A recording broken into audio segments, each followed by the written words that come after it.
Muito bom dia, boa tarde, boa noite. Eu sou o Igor Silva Pen, estamos aqui reunidos para a nossa segunda apresentação, a apresentação da segunda atividade extra-classe, em que ela consistia de uma parte que era conhecendo a parte Hadoop, que a gente, a ficha de apresentação, a gente vai deixar para a Carol, Gobi e Bruno apresentar. E a segunda parte, que é conhecendo a parte Spark, vai ser apresentado por mim e pelo Carlos Eduardo. Então, passo a palavra agora para a Ana Caroline para começar a apresentação. Bom, como o Igor falou, eu sou a Ana e eu fiquei junto com os meninos responsável pela parte de configuração do Hadoop, basicamente. A gente fez essa configuração no ambiente da máquina virtual da Chocotino, né? E a gente também fez os testes de comportamento, do sistema. E aí a gente fez essa configuração lá na Chocotino usando cluster de 3 máquinas, né, dessa máquina virtual, que é o CM1, CM2 e CM3. Nesse caso, o CM1 como um nó master e o CM2 e CM3 como os slaves, né, dessa ferramenta. E alguns pontos que eu vou destacar aqui é mais em questão de facilidade que a gente teve por conta do ambiente, né, da Chocotino lá, porque a gente teve facilidade, por exemplo, por conta do DNS interno do cluster. Então, os nós, eles basicamente, eles não precisaram, né, de uma configuração manual dos IPs para eles se comunicarem. Então, a gente fazia essa comunicação simplesmente pelo nome direto dos nós que a gente estava usando, que era, como eu falei antes, né, o CM1, CM2 e CM3, sem precisar fazer essa configuração. A gente também teve uma questão de facilidade por conta do NFS compartilhado, né, entre esses nós aí, esses clusters, que basicamente como as máquinas, né, elas acessam o mesmo file system, a gente baixou o Hadoop só uma vez, porque baixando uma vez a gente já conseguia acessar por todos os nós, independente de qual nó a gente estava, né? A gente já conseguia ter esse acesso direto, baixando só uma vez, por conta usando os mesmos arquivos de configuração do Hadoop. Em relação a esses arquivos de configuração, o Lucas vai falar um pouquinho melhor sobre eles mais para frente, mas a gente também fez alguns testes em relação a essas configurações, né? Alterando essas configurações e simulando algumas falhas desses nós. E aí, nesse caso, simular essas falhas, né? O sistema conseguiu até se recuperar de alguma dessas falhas temporárias, mas isso impactou um pouquinho no desempenho. Isso vai ser falado mais para frente também. Beleza, vamos falar um pouquinho dos arquivos. Deixa eu só fazer aqui, compartilhar a tela para mostrar um pouco do que a gente fez no cluster da Chocotino. Então, eu vou dar uma pequena olhada aqui nos arquivos de configuração. Um deles, por exemplo, foi o HDFS-site, onde a gente pode fazer manipulação nos parâmetros do nosso file system distribuído. Então, neles, por exemplo, a gente pode definir quantos blocos de replicação a gente tem. Então, nesse caso aqui está 10, que a gente fez alguns testes. A gente pode definir qual o tamanho de cada bloco dos dados. Então, os dados eles vão ser distribuídos. Qual o tamanho de cada um deles? Aqui está 512 megabytes, mas a gente também pode mudar isso. A gente também define onde vai estar o name node a nível físico, então qual a rota para ele? Aí está aqui o barra temp, barra Hadoop, underline data, barra name node, e onde vai ficar o data node, e aí está na rota do barra temp também. Então esse foi o nosso arquivo de configuração do HDFS. Agora, a gente também pode ver o arquivo de configuração do Yarn, que é o nosso gerenciador de recursos. Então, se a gente vê o Yarn aqui, a gente também pode manipular ele de maneiras diferentes. Então, primeiro a gente define onde ele vai estar rodando o Resource Manager, aí está no CM1, claro, no nosso nó mestre. E a gente também pode definir, por exemplo, qual o scheduler que a gente vai estar usando. Esse aqui também é um dos testes que a gente vai olhar mais para frente. Ele, por padrão, ele não usa o Fair Scheduler, mas no nosso teste a gente colocou ele para a gente demonstrar algumas mudanças no nosso teste de comportamento. A gente também pode definir, por exemplo, onde a gente vai salvar logs, a gente pode definir quanto tempo a gente vai reter esses logs. Então, tem muitas configurações que a gente pode fazer. A gente também definiu aqui a questão do MapReduce, que é justamente o caso de teste que a gente usa para mostrar os jobs que a gente está rodando sempre são desse. Então, a gente tem essas configurações aqui. Como a gente vê o nosso cluster rodando na interface.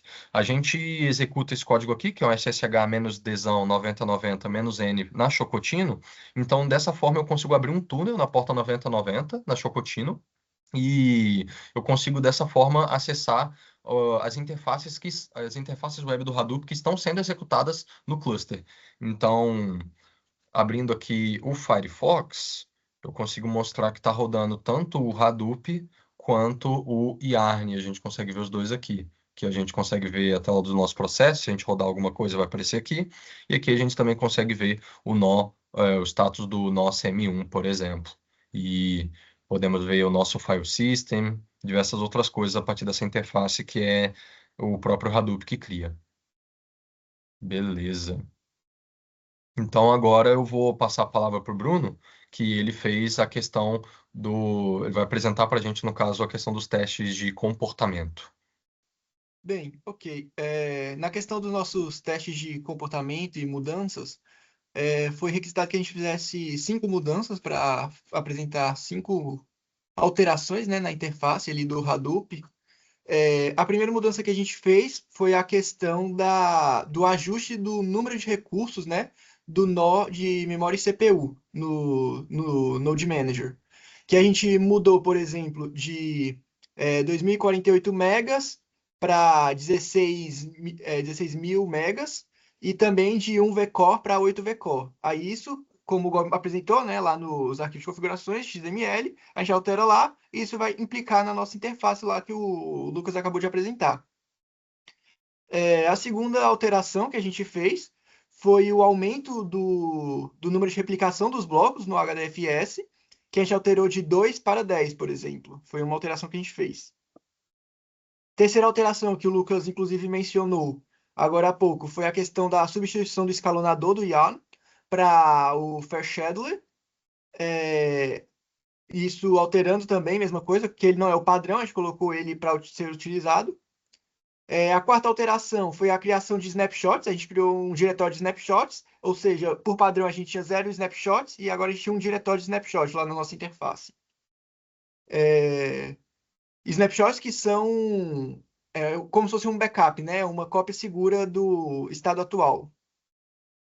E a quinta e última alteração foi a modificação do tamanho dos blocos no HDFS, que a gente alterou eles de 128 megabytes para 521 megabytes.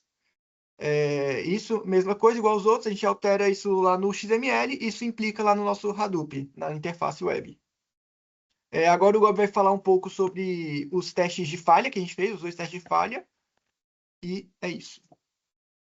Bom, os testes de falha, como a gente fez eles? A gente começou a executar um job bem pesado, conforme o professor pediu, mais especificamente o job do word count.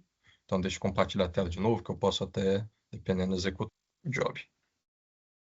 E a partir disso a gente começou a manipular os nossos nós escravos e começou a derrubar eles para a gente ver qual era a alteração no status do job, quanto de recurso ele estava utilizando, por exemplo. Então, deixa eu entrar no terminal aqui. Bom, primeiro rodando um job aqui rapidamente, a gente está criando um arquivo de tamanho 8 GB, ele vai ter um conteúdo aleatório, aí eu estou jogando ele na pasta do input 3. Aí depois que a gente fizer esse job, a gente vai fazer o job da word count para a gente mostrar o que é que acontece, por exemplo, quando a gente está executando esse job com todos os nós funcionando e o que acontece quando a gente, por exemplo, derruba o CM2 ou o CM3, algum dos nós escravos. Então, a gente está rodando esse job. Se a gente entrar aqui no próprio Hadoop, a gente der um Ctrl R na página.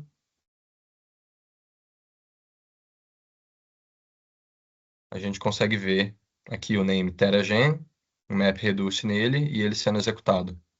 Então aqui a gente está utilizando memória alocada de 4096 e 3 cores virtuais. Em instantes ele vai terminar. Beleza, terminou com sucesso. Então, se a gente entra aqui, a gente dá um Ctrl R de novo na página, a gente vê que o job ele está finalizado e com sucesso. E aí, se a gente entrar aqui no NameNode, por exemplo, e a gente der uma olhada no nosso file system, a gente vê que agora existe essa pasta input3 que antes não existe. E ela tem o tamanho de 3.73 repartido em 2 blocos, conforme as nossas configurações. Muito bem, agora que a gente criou o nosso arquivo gigantesco de 8 GB, a gente vai fazer a execução do job do word count. Então, ele é um job que vai demorar muito tempo, justamente por ser uma quantidade de dados muito grande. Então, quando eu começar a executar aqui direitinho, eu vou mostrar na nossa interface web do Hadoop o uso de recursos. Perfeito, ele começou a rodar. Quando eu entro aqui, então, para dar uma olhada no job, a gente pode ver até que estão com 2 jobs rodando ao mesmo tempo, e a gente pode ver a quantidade de dados que está sendo usado em cada um deles. Então, 12 vCores aqui, 2 aqui, 13.000 megabytes aqui. Beleza, voltando para cá, eu vou agora desligar o Node Manager do CM2.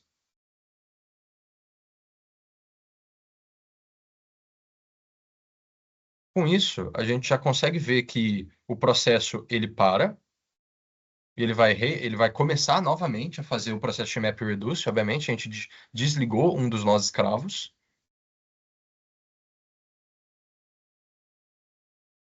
Começa novamente. E agora, se a gente olhar, dar um Ctrl R aqui e olhar quanto que a gente tem usando, de repente a gente já não tem aqueles 12. A gente já tem 3 em cada e 4.096. Então, a gente tem muito menos recursos para utilizar. E aí, se eu chegar agora aqui, dar um SSH CM3 e executar esse comando, desligando, portanto, os 2 nós que a gente tem, a gente vê que o processo, ele trava. Não tem nada acontecendo aqui. Mas, se a gente, por acaso, liga de novo algum deles, a gente não está desligando o nó como um todo, não é mesmo? A gente está desligando o yarn, basicamente, né? A gente não está mais mapeando a existência desse nó, porque a gente desligou o Node Manager. Se eu der um JPS aqui, o Node Manager está ligado de novo. O job, ele recomeçou 2 vezes. Cada vez que eu fui reiniciando os nós, ele foi recomeçando a questão do map. E aí, por fim, se a gente entra aqui no Firefox de novo, dá um Ctrl R, a gente vai ver que agora a gente está de novo com os 14 nós. Eles estão distribuídos igualmente agora. E os mesmos 16, só que também distribuídos igualmente. A distribuição mudou. Então, a gente consegue ver a questão da performance claramente aqui, como a performance muda, os recursos alocados mudam justamente que a gente está desligando e ligando os nossos nós. Então, esse foi um teste de falha que a gente pôde apresentar. Perfeito, muito obrigado, Gob, muito obrigado, Bruno e Carol. Agora eu estarei aqui apresentando a minha tela. Temos aqui também só a quesito de mostrar mesmo que são as mudanças que o Bruno falou. Então, que tem a mudança 1, aqui vai ter a mudança 2 do antes e depois, a mudança 3, a mudança 4 e, por fim, a mudança 5. Então, entrando agora na nossa parte do Spark, a gente começando aqui com a nossa parte do Spark, primeiro a gente fez aqui o nosso notebook, a gente utilizou o Google Colab, temos aqui a configuração, então a gente primeiro fez uma sessão de configuração do ambiente, então eu já rodei ela, então ela já está funcionando, eu apenas deixei pronto principalmente pela questão da infraestrutura de baixar todos os nossos o Spark, o Kafka, porque isso demorava cerca de 10 minutos, então era bem intenso para a gente rodar isso ao mesmo tempo. Então aqui a gente já vai ter as dependências instaladas com sucesso. A gente define as nossas variáveis. Aí aqui a gente teve um problema com a nossa instalação, então depois a gente teve que criar a nossa função robusta, em que ela vê se já baixou, e se tiver baixado, porém ela não tiver baixado corretamente, ela vai fazer a instalação corretamente. Aqui a gente só inicializa todos eles em background, e aqui a gente inicializa o nosso Kafka e os nossos tópicos, tanto de entrada quanto de saída. Agora que a gente começa a nossa pipeline 1, com a ingestão de dados, que é a partir do Discord. Quer comentar um pouco, Cadu? Vou comentar um pouco como é que a gente faz essa parte para conectar aqui no Discord, né? Vou compartilhar aqui a tela rapidamente. Beleza, então para a gente fazer essa conexão no nosso canal de entrada, a gente criou esse tópico lá no Kafka, e para a gente alimentar ele com o Discord, a gente vem aqui na nossa conta, vem nas configurações, aí aqui no final você vem no modo avançado e você vai ter um modo desenvolvedor aqui, aí você ativa ele para permitir usar a API aqui do Discord. Aí você vem nesse link aqui, que é da documentação deles, aí você vem para esse aqui, que é a parte do desenvolvedor, para você criar uma aplicação. Aí você cria uma aplicação aqui já tem uma criada, por isso que eu não vou criar outra. Aí aqui você vai ter essa chave, né, as URLs, enfim. E para você configurar um bot ali para ficar lendo e recebendo as mensagens, você vem aqui no bot. Você já vai vindo aquele tópico da sua aplicação. Aqui é onde você pega o token que você vai precisar usar para colocar lá na nossa aplicação. Mas o nosso já está lá, vou mostrar onde é que você coloca. E aí, para você também fazer ele funcionar, você tem que selecionar alguma dessas opções aqui, principalmente a de mensagens aqui, para ele conseguir ler as mensagens lá e ficar fazendo ficar contando, né? E aqui você seleciona algumas outras permissões para quando você for publicar esse bot. Então você eu selecionei basicamente essas aqui de mensagem, de ficar lendo e de ler as mensagens aqui que eu não achei. Aqui. E é isso. Aí para você pegar o link, você vem aqui primeiro você tem que configurar esse alpha e depois você vem aqui nas instalações e vai ter esse link. Você clica aqui, copia ele, joga na URL. Se ele tiver como público, qualquer pessoa vai ter acesso. E você consegue adicionar algum canal seu aqui, algum servidor, selecionar os que você tem, e ele vai estar disponível. Aqui eu coloquei e não está aqui. Acho que está no outro aqui. Aqui, ó, quando você colocar, ele vai estar aqui. Aí vai aparecer aqui, ó, a sua aplicação está no servidor e você pode começar a mandar as mensagens quando acabar de configurar. E aqui no Colab, a gente colocou na parte aqui da ingestão dos dados. Aqui. Não achei, né? Mas aqui. Ele vai pegar aqui o Discord token. Então você tem que vir aqui e colocar aquele token gerado lá para ele ficar pegando as mensagens, colocar no tópico do Kafka e o Spark vai ficar fazendo a contagem das palavras, né? E o Igor vai continuar explicando o resto da aplicação e vai acabar a execução. Perfeito, muito obrigado, Cadu. Então, justamente como ele explicou, a gente vai ter esse token do nosso bot no Discord que a gente vai colocar aqui, da nossa aplicação também. Então, depois dessa parte, a gente vai criar o nosso arquivo que é o Discord Producer, em que a gente vai estar escrevendo basicamente todas as nossas configurações. E por fim, a gente vai inicializar o nosso bot do Discord em background também. A partir dessa aplicação, a gente começa a nossa fase 2, que é com o processamento com o Spark. Então, aqui a gente está inicializando o Spark com um pacote Kafka. E aqui a gente vai iniciar nossa query de streaming. Nossa query de streaming. Então, aqui a gente vai ter a parte de leitura, a parte de processamento, de transformação e a parte de escrita também. Por fim, a gente vai ter a nossa fase 3, que é quando a gente vai usar o nosso Elastic. Então, a gente, primeiro, né, que como a gente está rodando a nossa aplicação aqui no Google Colab, a gente está utilizando uma máquina que o Google disponibiliza para a gente. Então, a gente não conseguiria acessar também as portas, a gente tem essa dificuldade.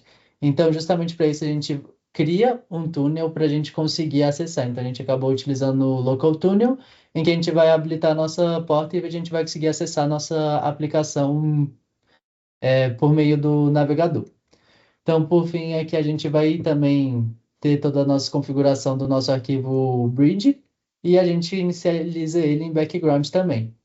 Por fim, a gente poderia realizar a configuração manual, aqui a gente deixa a configuração manual também de como fazer. A gente faz a configuração manual do Kibana para a gente acessar e mostrar esses dados. Porém, aqui a gente já realizou essa configuração por meio de código. Então, o que a gente vai fazer? A gente vai esperar chegar algum dado, e quando chegar esse dado, a gente já vai criar o nosso tópico e a gente vai criar a nuvem de palavras para mostrar a questão de contagem. E aí foi isso. Então, aqui a gente vai testar a conexão. Aqui eu já tinha colocado algumas mensagens só para não dar o time limit das mensagens. E por fim também a gente criou. Agora com tudo pronto, aí que a gente disponibiliza a URL que a gente vai acessar. Aqui provavelmente vai ser a minha primeira vez, então ele vai pedir a senha do túnel, que é o IP da máquina que a gente está rodando, o IP público. Então a gente apenas copia e cola. Quando a gente cola, ele vai inicializar aqui nosso túnel. É interessante ressaltar também que o Kibana, junto com o Elastic, ele era uma operação muito pesada. Então a gente teve que desenrolar para não consumir todos os nossos recursos. Então a gente conseguiu fazer uma solução a qual não consumisse tantos recursos que a gente conseguisse realizar a partir do Google Colab. Então aqui agora já no nossa visualização a gente pode ir só em Visualize. E aqui já vai estar criada a nossa nuvem de palavras por meio do Discord. Então basta a gente entrar aqui. Então a gente tem aqui. Eu habilitei no meu bot, por exemplo, que ele teria acesso a todos os canais. Então, por exemplo, se eu criar mais um canal aqui como o teste, a gente consegue enviar mais mensagens.